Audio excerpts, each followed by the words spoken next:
Government of India ने अभी launch कर दी है। अग्निपथ स्कीम में जो भी रिक्रूटमेंट होगी उनको अग्निवीर के नाम से जाना जाएगा। इसके बारे में काफ़ी इफ एंड बट्स क्लाउजेस लगाए जा रहे थे इसमें कि कैसा होगा, शॉर्ट सर्विस कमीशन होगा, पेंशन स्कीम होगी कि नहीं होगी। इसमें ये सारे क्लाउजेस के ऊपर जो है गवर्नमेंट ने एक फुल स्टॉप लगाया और कहा है इसमें कि इसके कौन कौन से सेक्शंस होंगे, इसके ऊपर हमारे देश में कौन कौन सी रिक्वायरमेंट थी, इसके ऊपर उन्होंने कुछ क्लैरिटी डिक्लेयर की। लास्ट में मैं इसके प्रॉस एंड कॉन्स के बारे में बताऊंगा कि इसके अच्छे पक्ष कौन से हैं और इसके थोड़े से खराब पक्ष कौन से हैं, इसके बारे में हम चर्चा करें। तो सबसे पहले हम बात करते हैं कि इंडिया में अग्निपथ स्कीम को लॉन्च किया ही क्यों गया इसमें। तो सबसे पहली बात है इसमें कि भारत में जो भी हमारा डिफेंस बजट रहता है इसमें, तो डिफेंस बजट का जो है मोर देन 50% पार्ट जो है वो सिर्फ पेंशन में और सैलरीज में चला जाता है। तो 50% पार्ट से अगर ज़्यादा सैलरीज और पेंशन में चला जाए तो हम डिफेंस इक्विपमेंट्स खरीद नहीं सकते हैं। और आज भी हमारी डिफेंस सिस्टम जो है वो मैन पावर पर ही एस्टेब्लिश हो गई।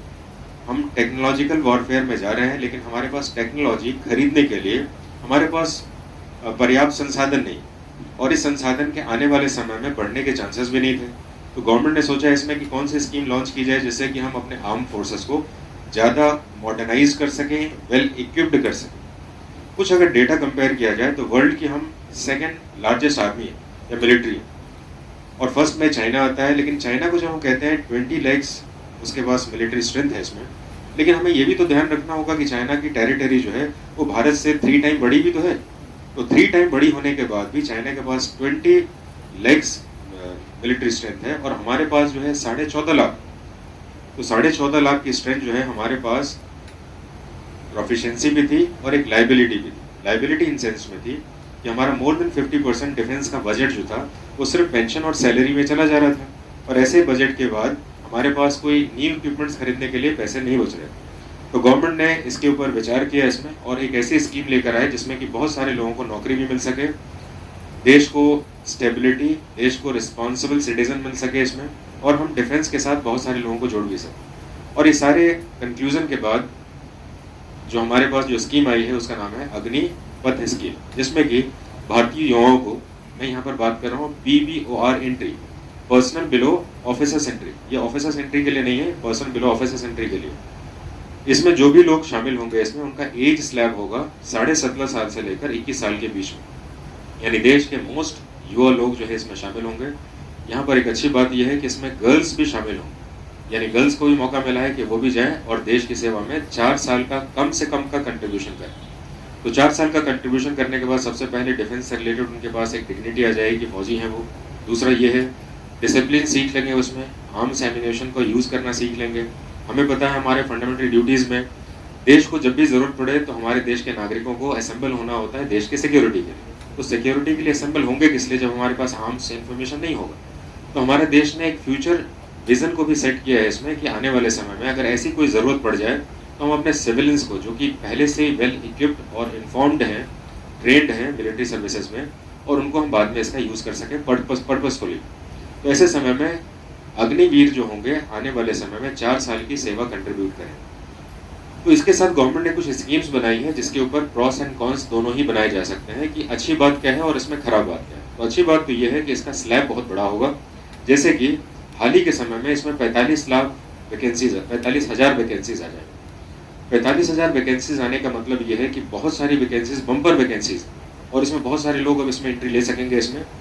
तो बहुत सारे युवा जो पिछले 2 साल से कोविड के दौरान आर्म फोर्सेस की रेगुलर एंट्रीज में, जिसमें कि नेवी की एंट्रीज, SSR की एंट्रीज, नेवी में SSR एंट्रीज होती है और AA एंट्री होती है, टेक्निकल एंड टेक्निकल, और एयरफोर्स में होती है group X and group Y entry, और उसके बाद आर्म फोर्सेस में जो जनरल ड्यूटी सिपाही एंट्री होती है वो एंट्रीज लगभग 2 साल से रुकी हुई थी। तो जिसके कारण हमारे देश में आज के दिन में 1.5 लाख सैनिकों की स्कार्सिटी है, जूनियर्स, अभी वैकेंसीज नहीं आने के कारण। तो इसको बहुत ही जल्दी बूस्टअप किया जाएगा, 45,000 अभी वैकेंसीज आ जाएंगी, और बहुत सारा जो स्लैब हमारे पास रुका हुआ था उनको हम रिक्रूट कर पाए। तो पहली बात तो यह है कि बहुत सारी बम्पर वैकेंसीज आएंगी। दूसरी बात यह है कि कॉलोनियल पीरियड से, अंग्रेजों के समय से भारत का जो मिलिट्री है वो एक रेजिमेंटल सिस्टम पर बना हुआ, यानी अलग अलग रेजिमेंट्स हैं, राजपूत हो गया, डोगरा हो गया, इसमें सिख हो गया, मराठा हो गया, ऐसे करके रेजिमेंट्स हैं। तो इससे क्या हुआ कि हमारे देश में इन रेजिमेंटल एंट्रीज के लिए जो वैकेंसीज थी वो अलग अलग BRO के द्वारा की जाती थी। जैसे कि दानापुर वैकेंसीज कंडक्ट कर रहा है, कोई गया कर रहा है, कोई महाराष्ट्र कर रहा है, और इस वैकेंसीज में ओपन वैकेंसीज नहीं होती थी, कम ही होती थी, जिसके कारण कुछ ही क्षेत्र के लोगों को मौका मिलता था कि फिर वो जाके उसकी अपनी एलिजिबिलिटी दें, क्योंकि उसमें आपका डोमिसाइल सर्टिफिकेट की जरूरत होती। तो इसके ऊपर भी एक फुल स्टॉप लगाया गया और कहा गया इंडियन आर्मी में या इंडियन मिलिट्री में जो भी वैकेंसीज होंगी वो ऑल इंडिया स्केल पर होंगी, जिसके कि पूरे भारत में जितने भी लोग हैं अब यहाँ पर आ सके। तो मेरा ऐसा मानना है कि इसमें बिहार और यूपी वालों को ज़्यादा फायदा होगा, क्योंकि ओपन एंट्री है और पॉपुलेशन भी ज़्यादा है, और मेरे हिसाब से ये ज़्यादा जुझारू लोग हैं, इनके पास जो है कमिटमेंट वैल्यूज थोड़ी सी ज़्यादा है, पॉपुलेशन भी ज़्यादा है, तो ये इनके लिए थोड़ी अच्छी बात हो सकती है इसमें कि ओपन एंट्रीज में जाएं और अपनी एलिजिबिलिटी को शो करें इसमें। तो नंबर 1 हो गया कि ज़्यादा वैकेंसीज आ गई। नंबर 2 ये होगा रेजिमेंटल स्कीम खत्म हो रहा है इसमें, आने वाले 10 साल में पूरी तरह से रेजिमेंटल सिस्टम को खत्म कर दिया जाएगा। अब ये ओपन एंट्रीज के थ्रू ही जो है इंडियन आर्म फोर्सेज में रिक्रूटमेंट होंगी इसमें। नेक्स्ट अच्छी बात ये होगी इसमें कि इससे हमारे देश में एक सेकेंड लाइन ऑफ डिफेंस को तैयार किया जा रहा है, जैसे कि अमेरिका में, इसराइल में और वर्ल्ड के 80 देशों में आर्म्ड फोर्सेज में सर्विसेज एक कंपलसरी स्कीम होती है। वहाँ पर आपको जो है आर्म फोर्सेज में सभी युवाओं को किसी भी नौकरी में जाने से पहले आपको देश की सेवा में कम से कम रक्षा सेवा में 3 साल या 5 साल या 8 साल सर्विसेज करना होता है उनके रूल्स के अकॉर्डिंग। अब भारत में कुछ ऐसी स्कीम यहाँ पर अब लॉन्च हो गई है जिसमें कि बहुत सारी वैकेंसीज आ रही है और लगभग जो है सारे युवा जो है इसमें पार्टिसिपेट कर सकते हैं। तो अच्छी बातों के साथ साथ कुछ प्रिविलेज भी दिए हैं गवर्नमेंट ने कि जो भी यहाँ पर युद्धवीर शामिल होगा, अग्निवीर शामिल होगा इसमें, तो उनकी सैलरीज का एक पैकेज बनाया गया। क्योंकि यहाँ पर ध्यान देने की बात है कि 4 साल का ही सर्विसेज है इसमें, और 4 साल के सर्विसेज में सभी लोग रिटायर नहीं होंगे, 25% को रिटेन कर दिया जाएगा जिनकी परफॉर्मेंस अच्छी हो। तो जिनकी परफॉर्मेंस अच्छी होगी, ये बात के कारण अब आर्म फोर्सेस में जो भी युवा इसमें जा रहे हैं वो अच्छी परफॉर्मेंस के लिए कमिटेड हो जाएंगे और लगभग जो है अपना वो बेस्ट डिलीवर करेंगे, जिससे हमारी देश की सेना जो है काफ़ी यंग हो जाएगी, एनर्जेटिक हो जाएगी और कमिटेड हो जाएगी। तो यहाँ पर ये अकाउंटेबिलिटी सेना की बढ़ जाएगी। नंबर 2 बात है, जैसे कि अगर 100 लोग लिए जा रहे हैं तो उसमें से 75 लोग रिटायर हो जाएंगे और 25 लोग रख लिए जाएंगे, जो कि बाद में 15 साल या उसके बाद की सर्विसेज को डिलीवर करेंगे। तो यहाँ पर जो 75 लोग हट जाएंगे, 100 की बात कर रहा हूँ मैं, तो उसी स्कीम में 75 लोग हट जाएंगे तो फिर अनएम्प्लॉयड हो गए, उनका क्या होगा इसमें? तो गवर्नमेंट की स्कीम में एक नई स्कीम लॉन्च की उन्होंने, जिसमें कि इन लमशम 12 लाख का जो है एक पैकेज दिया जाएगा, एक ग्रेजुटी बनाई जाएगी उनके लिए, और 12 लाख का पैकेज जो है उनको दिया जाएगा और एक सर्टिफिकेट दिया जाएगा, जिससे कि वो किसी भी बैंक से, नेशनलाइज बैंक से लोन भी ले सकते हैं वो, और अपने किसी भी प्रोफेशन को बाद में चुन सकते हैं।